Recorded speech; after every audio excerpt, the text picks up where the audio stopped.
Well, I'm always bebopping behind the scenes when that countdown music goes. So, hi, everybody, and welcome to our LinkedIn Live. I'm Laurie Battaglia from Aligned at Work in Scottsdale, Arizona.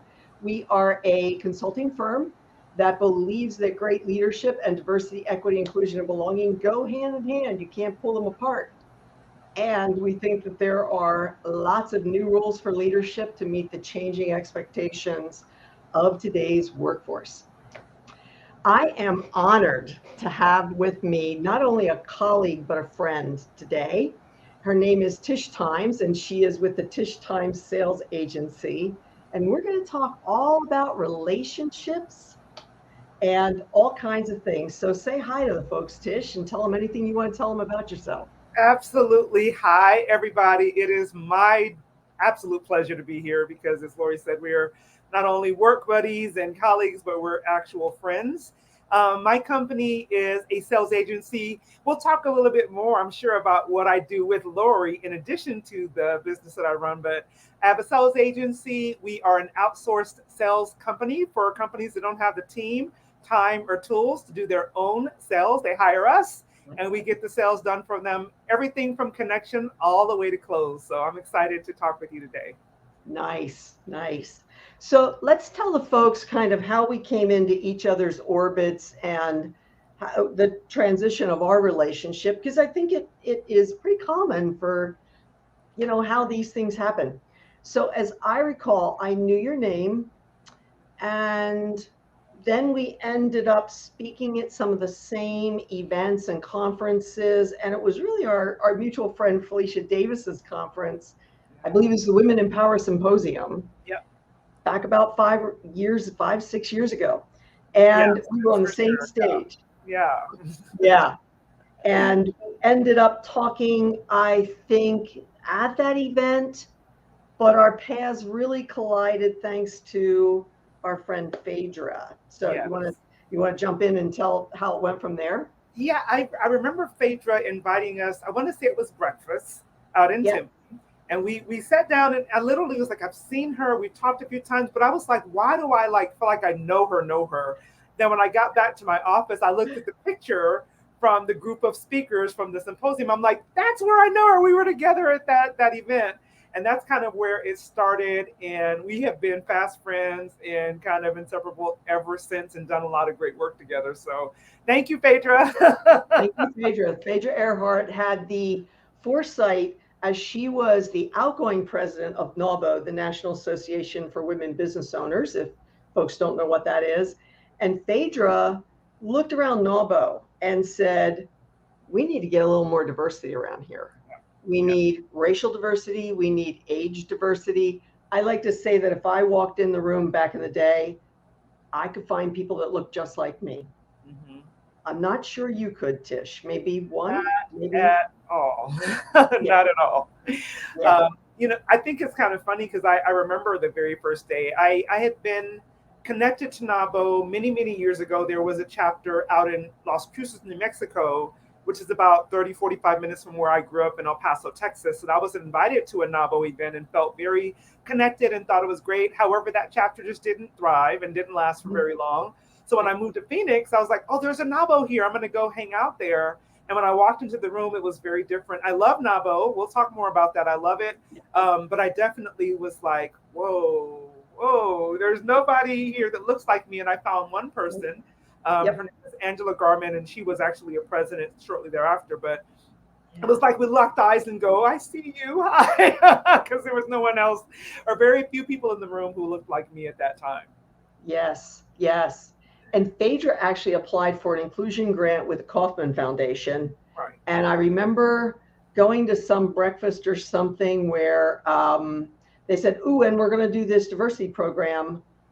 Step forward if you're interested. And I raised my hand. I think you raised yours. And that's how we ended up, the three of us working together. Right. And then it got interesting. So let's talk a little bit about where that led us to work together as partners in one end of my business.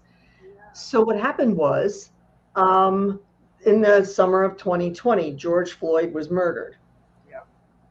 Go back 5 years before that, Tish and I, working on that grant idea, had created with Phaedra a program called Rise Up that was supposed to bring women from and men from all different backgrounds together in community to hopefully leverage the best of everyone. Like, what do you do well? What do you do well? And bring that together.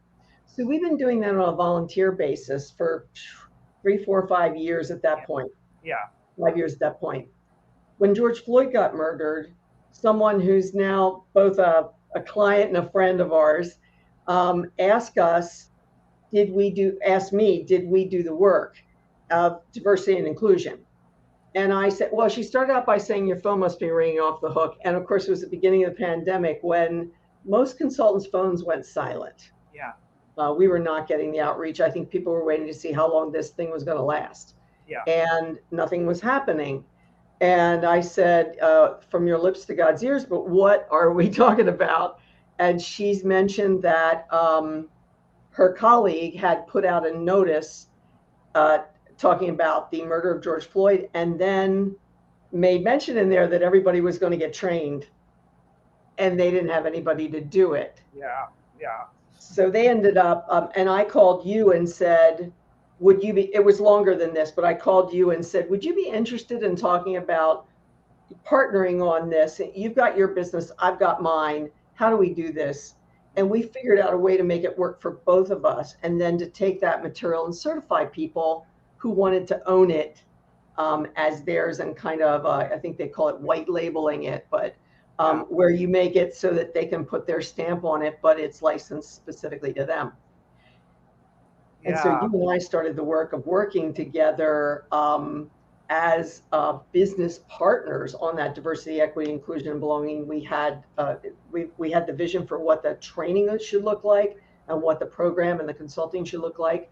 We hired instructional designers to do that, and I'm really proud of what we turned out for that work, and still continue to do.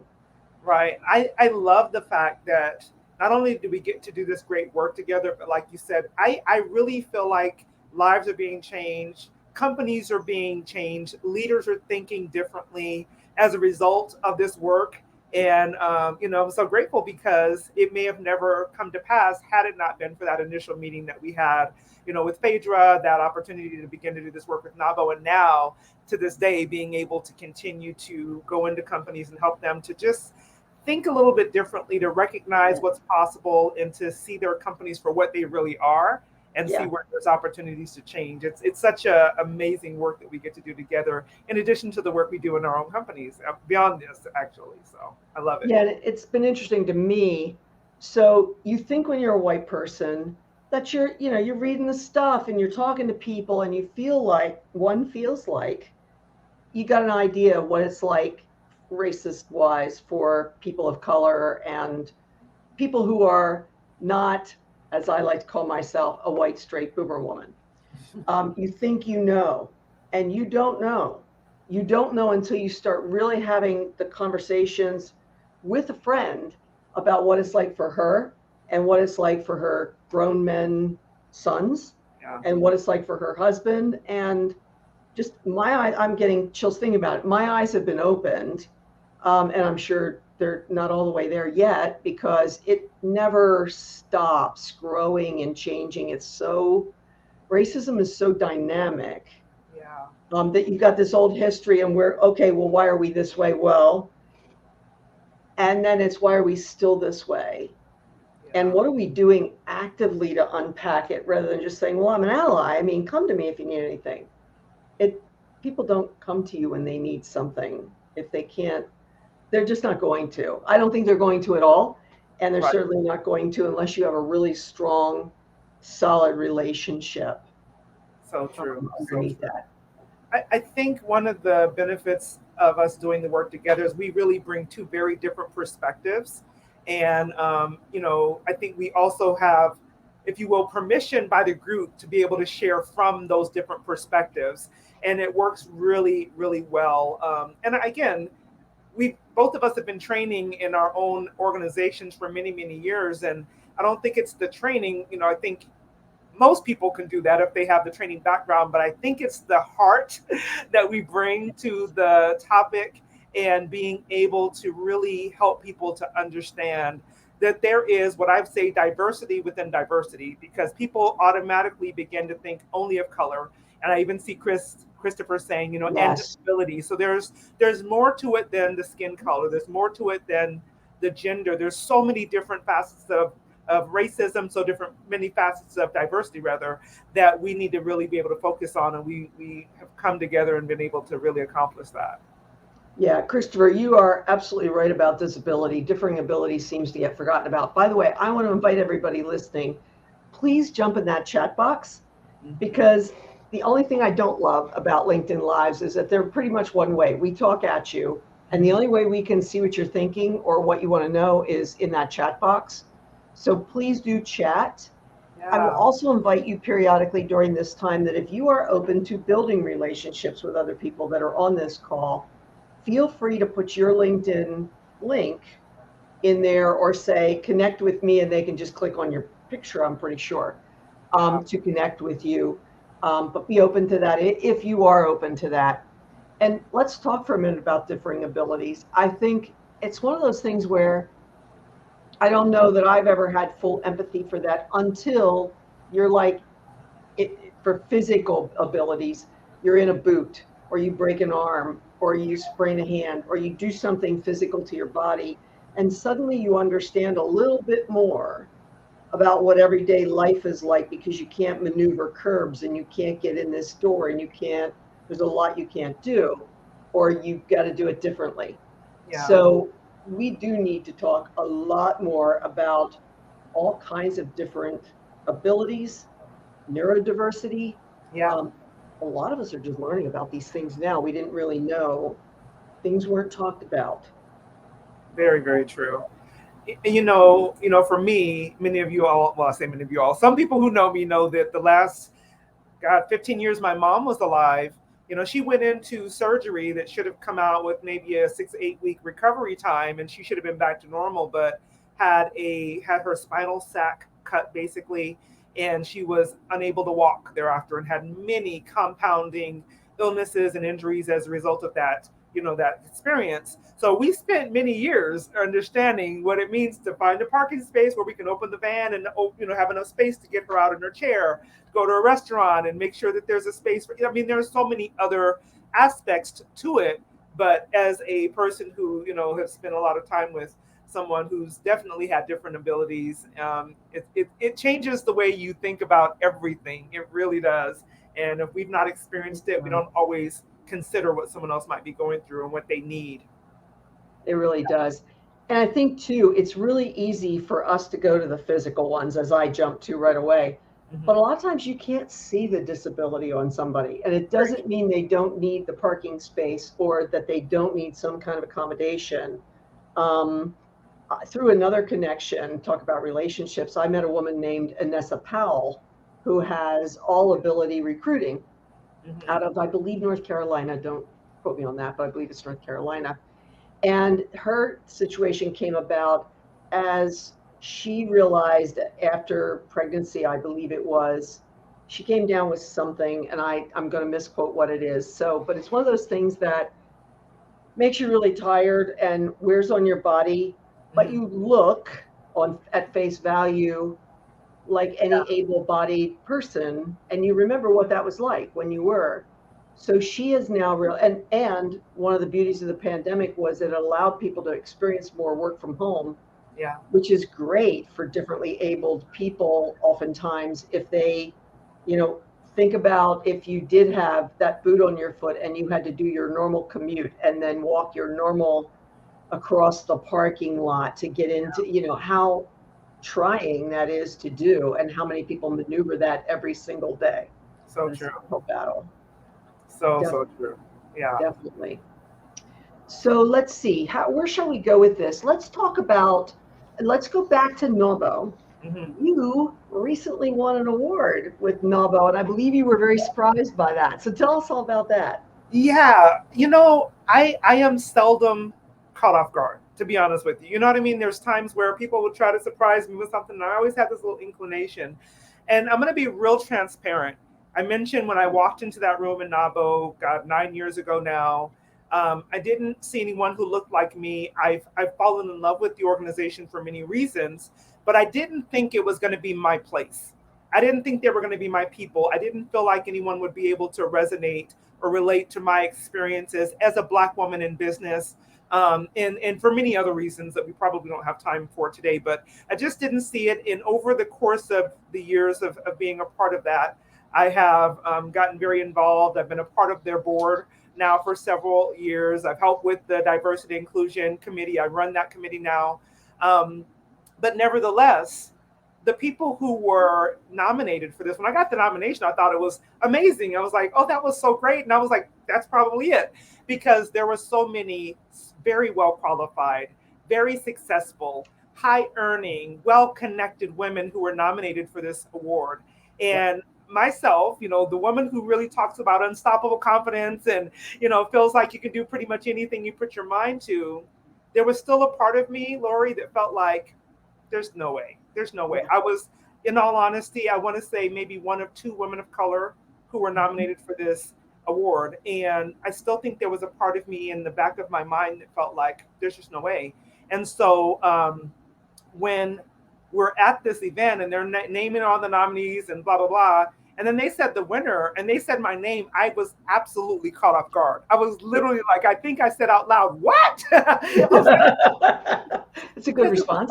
It was such a full circle moment for me. It really was. It was like for me to have walked into that room and almost never came back, not because of the fact that I was the only woman of color. It was the way the way I felt. I won't say I was made to feel, but the way I definitely felt in that room.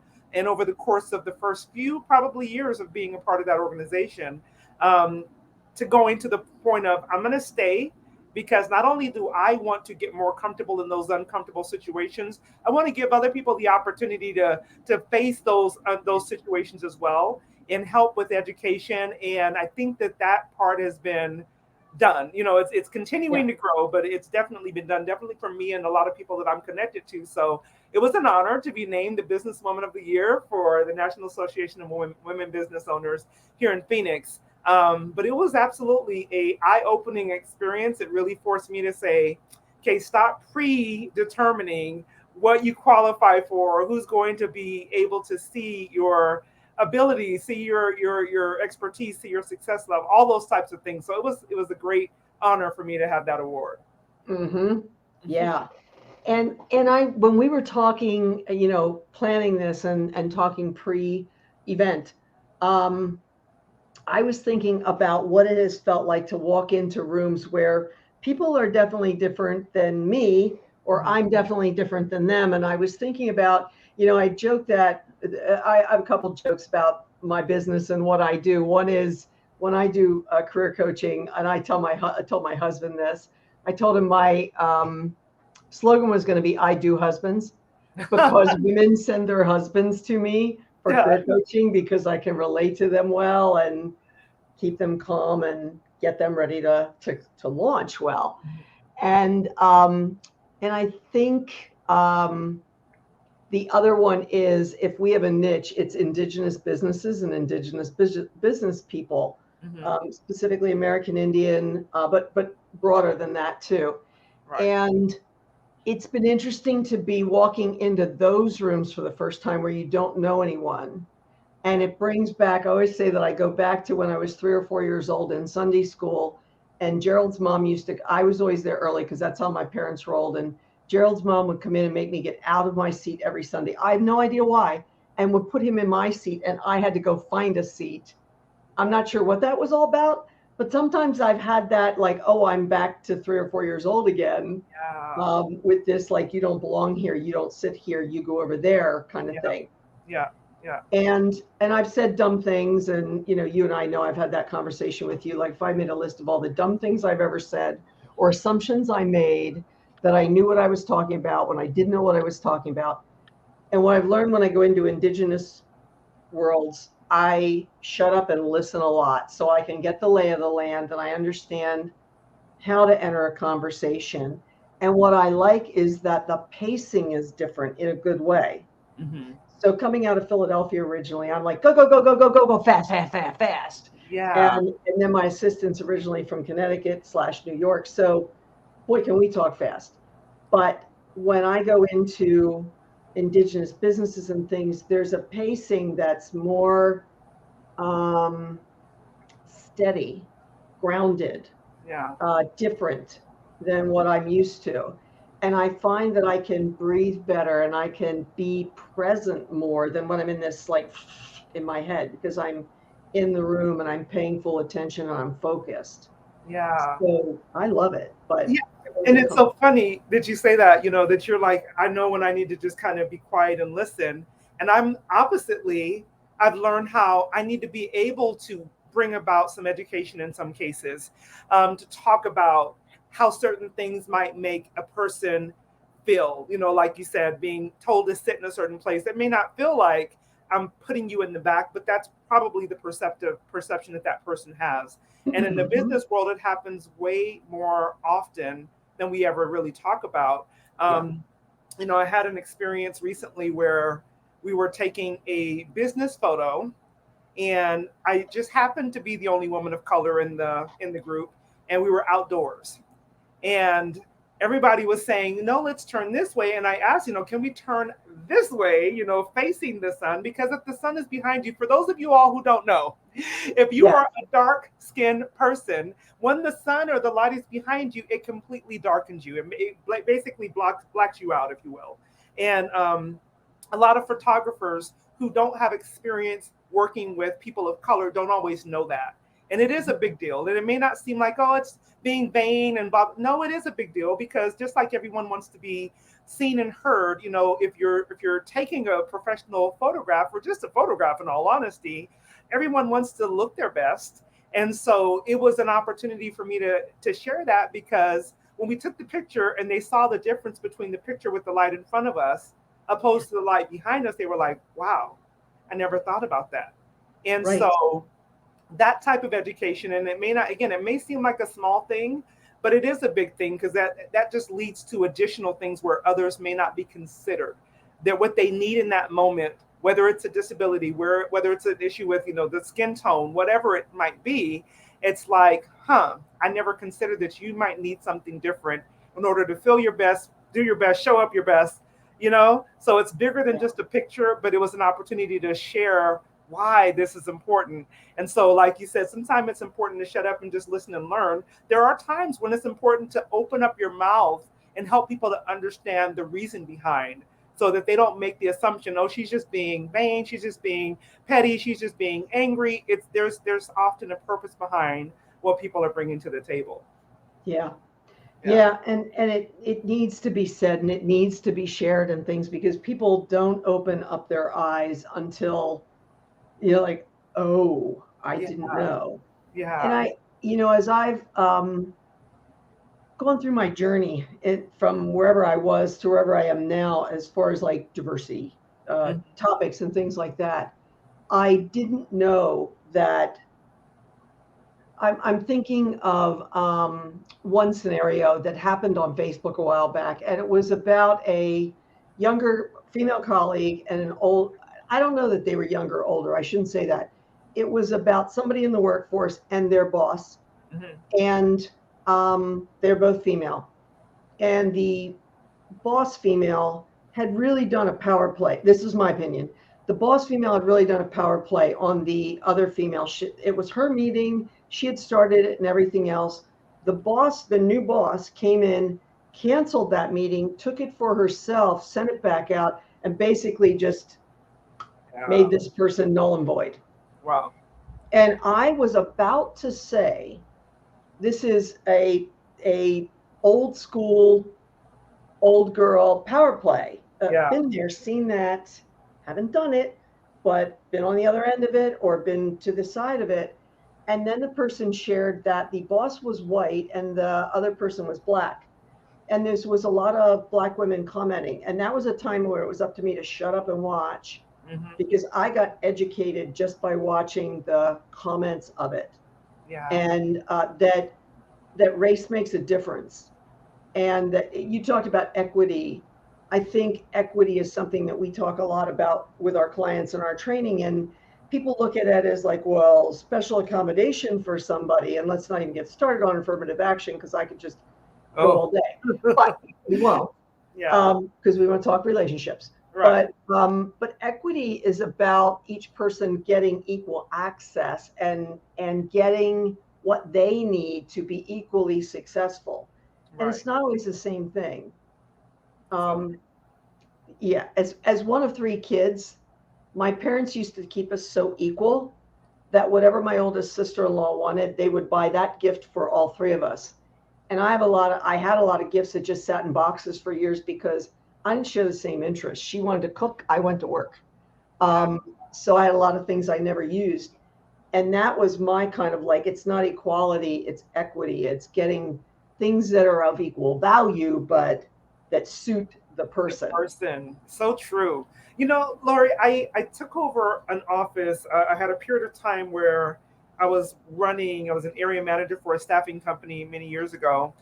And when I got there, the people, this whole new staff that I'm now having to begin to work with, trying to learn a little bit about them. And I remember walking by one of those team members' desk, and she opened her drawer, and in the drawer there were all these like gift cards. And I was like, "Hey, why do you have all these gift cards?" And she said, "Oh, I won the most sales, or I had the best customer service, blah blah blah." And I said, "No, how?" I didn't say, "How did you get them?" I was like, "Why are they still in your desk?" And Right. she said, "Well, they're all for like spas and massage, and I don't really like that stuff."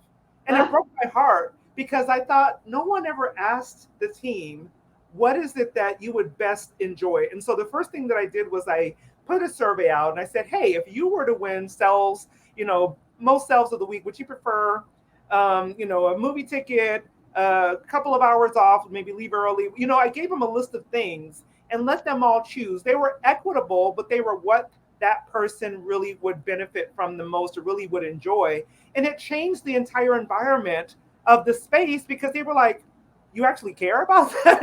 you care that we want to, be able to enjoy or get the incentive that best benefits us? And it really did. And they worked harder than any team I'd ever had yeah. thereafter. But at some time, it's just figuring out what does that word really mean? What is equitable? What makes a person feel like they're valued, they're seen, that they know that their contribution makes a difference to you? It really does. It says something about a leader, I believe. It does. And it's easy enough to ask somebody Mm-hmm. what they like, what they don't like.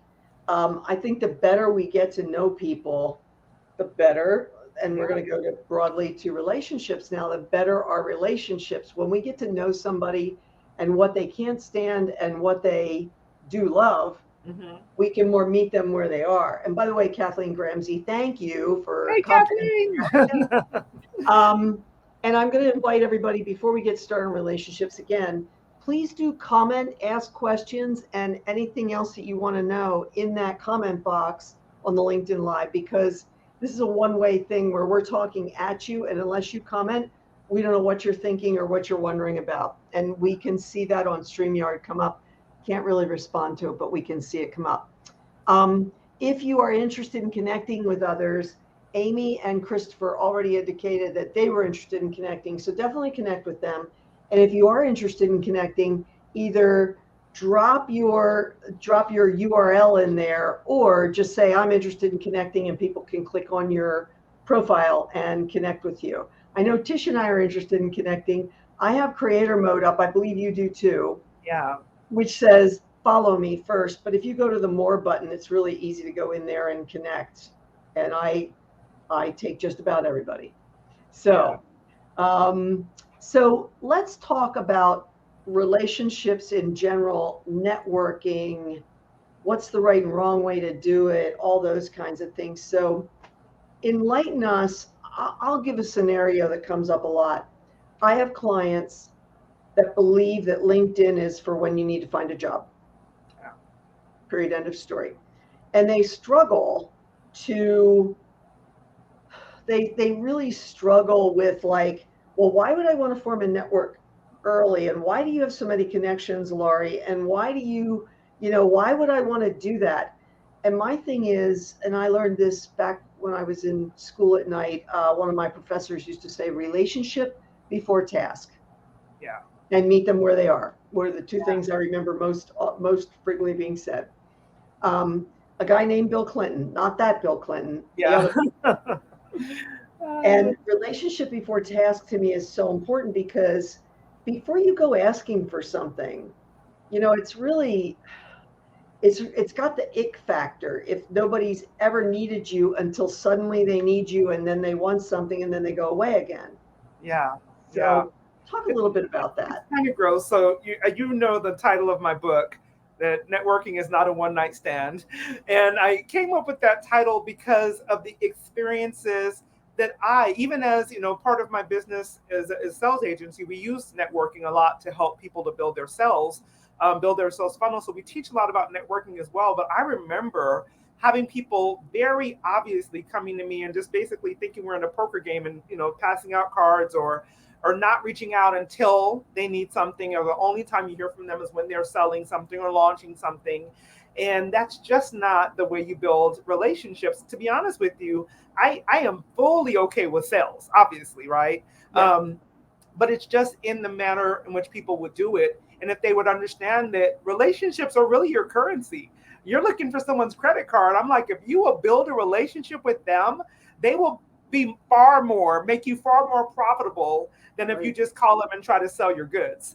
And so I firmly believe it. And I think that as business professionals, especially using LinkedIn, it's like, how are we utilizing it to build relationships first, opposed to feeling like, okay, how can I find all of my potential clients?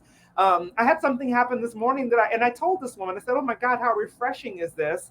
Because when we connected on LinkedIn, she immediately messaged me and says, hey, let's get something on the calendar. I really do like, and she said it that way, I really do like to meet all of the people I connect with. Now, from a calendar perspective, maybe you can't meet every person you connect with, Yeah. but why not take the time to meet with a few people a week? Because those types of meetings that I've had have almost always resulted in new business.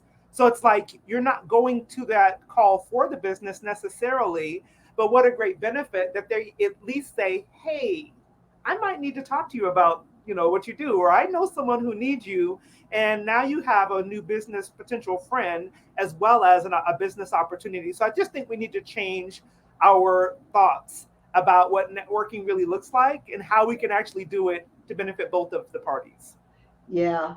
And thank you for saying that because one of my least favorite things is connecting with somebody and immediately getting hit up with like freebies and Yeah, crap in my messages that I lose my actual messages and I don't tend to delete them. yeah. They just sort of sit there taking up space. But, don't ask me to get married before we've had a first date. Thank you. Exactly. Oh my gosh. And tell us the name of your book Yeah, because I love the networking name. is not a one night stand. It's like, come on, guys, you're not going to walk up to someone at any event. If you're going to a restaurant or a bar, wherever you find yourself, I hope you're not going to walk up to someone and say, hey, let's go, or let's go get married or whatever. It's like Yeah. there is a process to building that relationship. Business is the same way. And I would say, if you wouldn't say it to me in person, don't say it to me in my inbox. Yeah. You I know, did have a funny one yesterday. Somebody, Kathleen does delete them. I've started going good for back and you. deleting Kathleen Yeah. because they're just cluttering things up. But I find that one person said to me, I hope you don't think I'm a bot. And I actually answered her and I said, I assume everybody's a bot if they haven't looked at my profile enough to know something about me. Yeah. And that's not just, hey, I see that you're, repeat the headline of Mhm. Aligned at Work. Yeah, what we Yeah. do at Aligned at Work. Don't ask me what we do at Aligned at Work. It's all out there online. Yeah. I get literally dozens of those every single day. For sure. For sure. Ugly, I mean, ugly. and I find that there is some benefit to creating campaigns and having some automation in your business. There's nothing wrong Yes, with that. yes, But people will, when we, because part of what we do is we help people to sell, and we do use LinkedIn for it. But one yeah, of the questions we often get is that, is it a bot or is it a person? It's like, we have a human touch. There's a person writing those emails. There's a person that's responding to them. There's a person jumping on those calls. And that sometimes makes the biggest difference when people feel like I'm just another part of your, outreach for the day, opposed to I've actually looked at your profile. I actually know a little bit about what you do. I love the people who've actually gone to my website or listened to some of my videos, and they make reference to the fact that, hey, you talked about blah, blah, blah, blah, blah when I watched your video, and I'd love to understand that more. You got my full attention. And it's just that, how do I get someone to know that I do care, I did take the time, and I really like to build a relationship? Yeah. Yeah. And I think you can tell when that's genuine and when somebody's just going to step into, let me sell you something on the next one. And it's really like giving sales a bad name over time. Sure. And I'm all for automation too. Don't get me wrong. It's just that sometimes they even get it wrong as to what company I work for. Because I have subcontracted for people, and they'll be like, hey, so blah, blah, blah at such and such. And I'm like, not my company. Not at all. Further down on my profile, I don't know what your bot's telling you. I know, right? And the thing about networking, I could talk all day about this, so I won't take too much time, but it's like, if you're going to go to an event online or in person, it's like, have a purpose, have a reason for it. We always call it the pregame, the game, and the postgame. That's like, how do I prepare for it? What do I do while I'm there? And how do I follow up thereafter? It's so funny looking at Kathleen Ramsey on the comments here. She and I met at a conference. I want to say it's probably about 7 years ago. And Kathleen, you can correct me if I'm wrong. But we met in an event, connected. And it wasn't that kind of like, what can you do for me kind of connection. It was like, hey, I'm looking for a real business friend, or I'm looking for someone who I could really connect with and we can help each other. She and I, just like you and I, Laurie, have been friends all this time. We meet on a very regular basis. We bounce ideas off of each other, just like you and I do. And so it's like, if I had have walked in, or if she had have walked into that event with that kind of greedy, what's in it for me kind of mindset, we would have never built the type of friendship that we've had, and had great, opportunities given to each other because of that relationship, just like you and I, Laurie. So it's like, if we just shift our mindset around what it means to network online and offline, it really can change the way that we do business and change the way that we develop relationships at large. Yes, yes. And I think too, they say how you do one thing is how you do all things. Yes. Kathleen and I have a similar story in that I was actually going to someone who was sharing office space with her. Mm-hmm. And I know I met her at least once, because if you haven't met her, Kathleen's got red hair, and it's kind of, she's got a presence about her that's kind of memorable. And as she's changed up her business models and things like that, we've had several conversations. But just like you and I, Tish, she and I were sort of in each other's orbits without really knowing each other at the onset, or didn't actually meet, but were in the same spaces, saw one another, and then met, and then connected, and then did the follow. Kathleen's really good with follow-up, I gotta say. She is. So she's really good with follow-up. I wish I were as dedicated to it as she is. Let's talk about that a little bit with relationships. So pretend I go, well, and I do as much networking on LinkedIn as I do in person, probably more these days. Even I did a lot of it before COVID. That got me really into it. And that people are like, how do I network? I'm like, there's this whole thing called the internet. Yeah. You can do it. It's not rocket science. I've always gone on LinkedIn blind dates, as I call them. Absolutely. And have met amazing people that way. Yeah. So how does one, let's say I finally get myself all stirred up. I get my makeup on my hair, and my hair. I just sort of push that in place, put my fancy glasses on, and go. So then what? What should I be doing? You talk pre-game, the game, and then the post-game. What should I do before I get to that networking event? What should I be doing at the networking event? Yeah, I mean, depending on the size of the event and the type of event, pre-event, many times I can look at maybe a roster of who's going to attend, especially if it's like a monthly event. Like for NABO, you can go to the NABO website and find out that I'm a member, or who somebody else is a member, and say, hey, reach out in advance. Hey, Laurie, I see you're a member of this organization and I know they have an event coming up. Are you going to be there? This is going to be my first time. I would love to meet you. And maybe you can show me, show me the ropes. Tell me a little bit about who I should be talking to. Maybe if you'd be willing to introduce me to a couple of people, I'd really appreciate it. This is my first time, so it's like figuring out how do I connect with people in advance. Definitely, even if it's going to be an event where you're like seated and there's not an opportunity to network, it might be, hey, the event starts at 11. I'd love to buy you a cup of coffee at 10 before that event, because I know we may not get a chance to talk during the event. So it's like doing those kind of pre-event things make all the difference. During the event, like I said, you're like, okay, I know I need to meet 3 to 5, no more than that, because you probably won't be able to follow up with 50 people, not effectively at least. But I'm like, I'm going in, I'm going to make 3 to 5 deep connections, and I'm not leaving until I make those deep connections. And that means I'm going to have a conversation, not just hand off my business card or receive a business card. That might mean I'm picking up my calendar and saying, hey, let's schedule some time for tomorrow, because I know we don't have a lot of time here. So it's like those deeper connections. And then afterwards, yes, the email is great to follow up, but follow up, in my opinion, does not begin until you've had an actual conversation. And so it's like, okay, I've set my calendar. So even before the event, if my event's going to be on the 12th of July, that means on the 13th, I need to put 2 hours on my calendar for follow-up, so that I have plenty of time to make sure that I make those things happen. And again, we could talk about it all day, but it's like, if you put a plan in place, it makes all the difference in the world. And now you get those great relationships, opposed to just having another business card on your desk that you're never going to call anyway, right? Yeah. Yep, exactly. And you've encouraged me to pick up the phone. My business coach, Angelique Ruers, has encouraged me to pick up the phone. I shied away from picking up the phone, and then recently discovered an app that speakers use that give you people who actually do want to talk to you, Talkadot. Love that app. Yeah, I love it. And it gives you people that actually do want to talk to you. And I now don't hesitate as much to pick up the phone. I still have a tendency to, with all things, put it off until I have time, and then not be doing it when I actually save the time. I'll get lost in my emails. So I think it's just the, I don't love the word discipline, but it is a discipline of, okay, I owe it to myself and to those people who asked to talk to me to pick up the phone and talk to them pretty quickly after that event, so they don't forget who I am and what we talked about there. For sure. And you're right. You owe it to that person.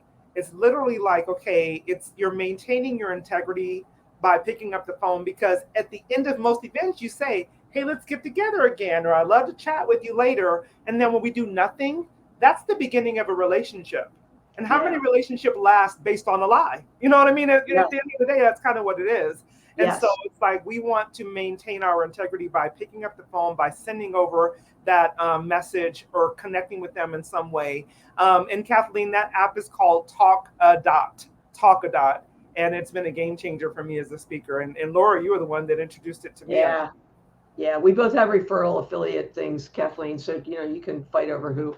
But it's a really good program. It allows them to, with one app, basically anybody on here who's a speaker or knows speakers, you put the QR code at the end, near the end of your talk.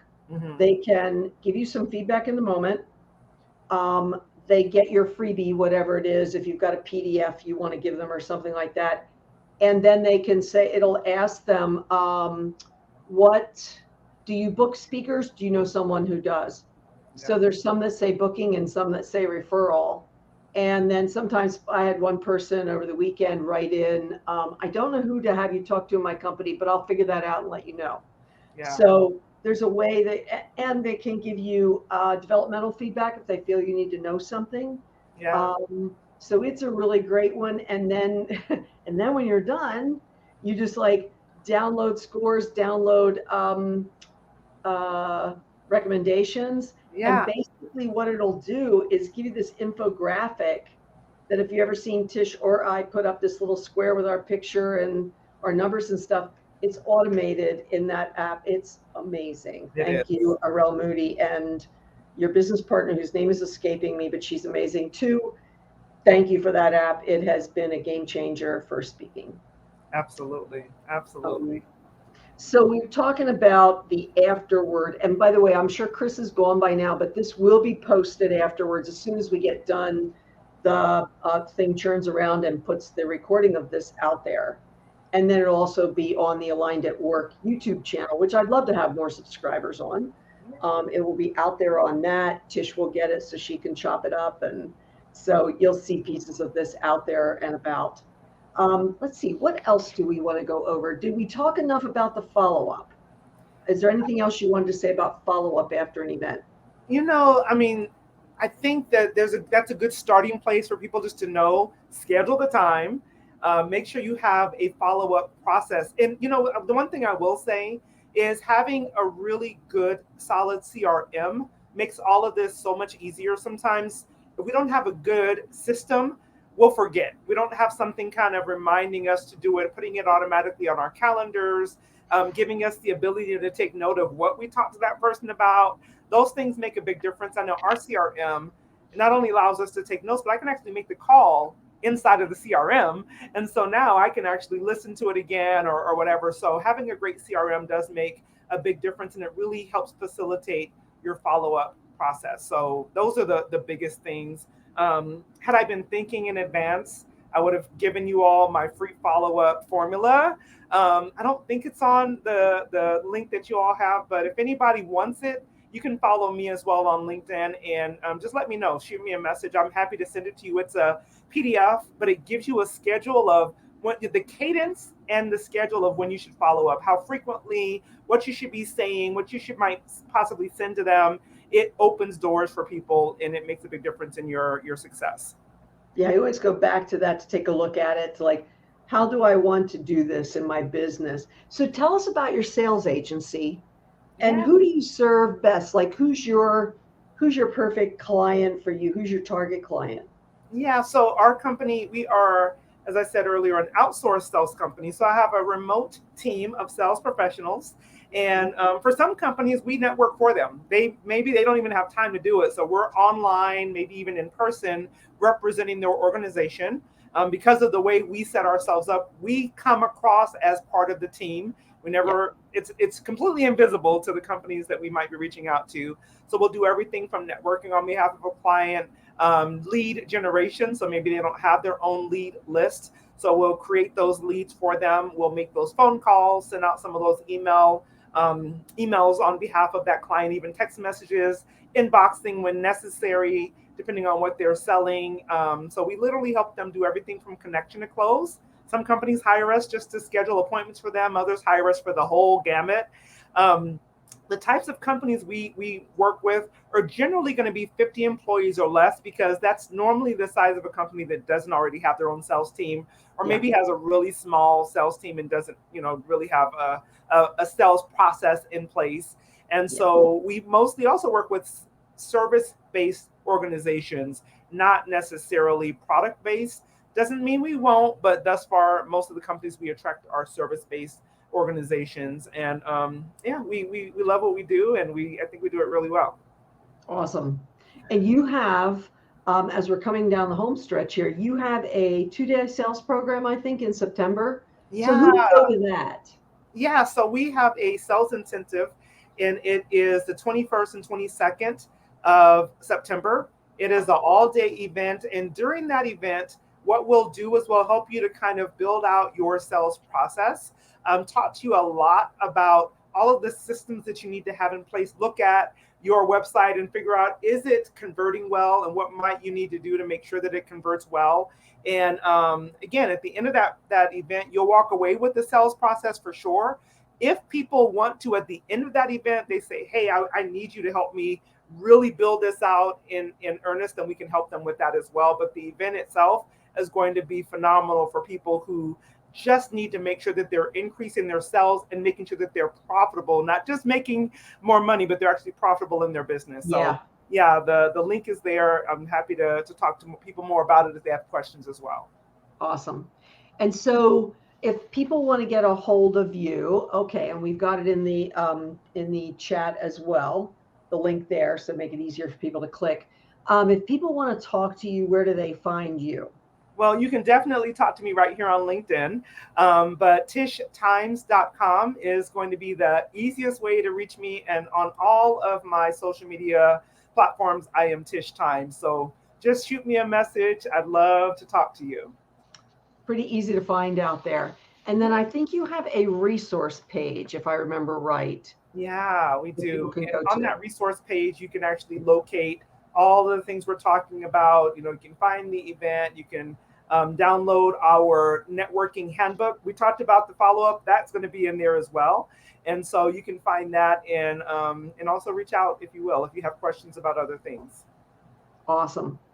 Okay. So, folks, we're coming down the home stretch. Are there any questions that people want to type in the comments? I'll babble for a little bit in case you're typing madly away there. But we're just thrilled to have Tish with us today. And it's been a wonderful conversation. And I think you and I are a great example of a good relationship, and one that built slowly over time and then has kind of come into its own and has been in different phases, as so many people have. And Kathleen's talking about how she has attended Tish's programs and worth their weight in gold, making sales and networking more enjoyable and profitable. There you go, right up on screen. Yay!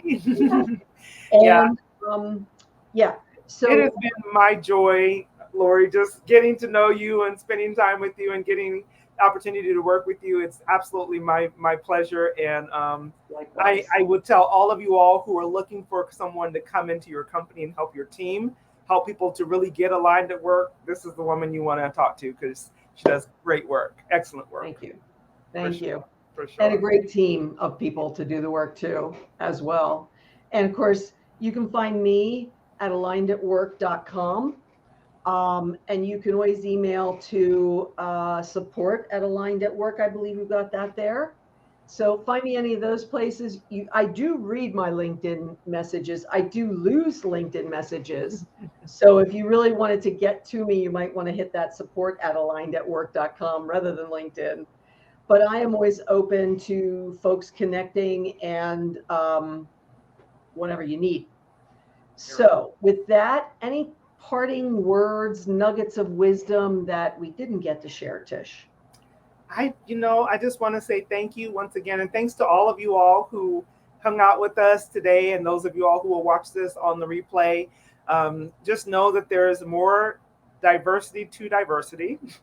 Know that there are people who are in your space right now that they see you, but they may not understand you. So it's worth it to have deeper conversations. And if you're in business, know that sales and networking is a part of business. So it's like, learn how to do it well, but do it from the heart. Don't do it with that kind of icky, weird, approach. But know that people, they respond when it comes from the heart. Absolutely, absolutely. Personal connection. That's what the world runs on. Absolutely, absolutely. Thank you all so much. Okay, well, thank you everyone for being with us today. This will be out there again on LinkedIn, on YouTube. And even after the fact, you can go in here. I think after the fact, you can go in here and comment. I know comments generally come up as they occurred in the broadcast when I go to look at the recording afterwards. But find us here. Find us on YouTube under Aligned at Work, and join our company page. Sign up for our newsletter. We've got a newsletter called the Wake Up Call, because we're all about waking leaders up to the realities of now and the future, rather than living in the past, using things that don't work anymore. Yeah. So thank you for joining us. Thank you, Tish. And we'll see you all later. Bye-bye. Bye.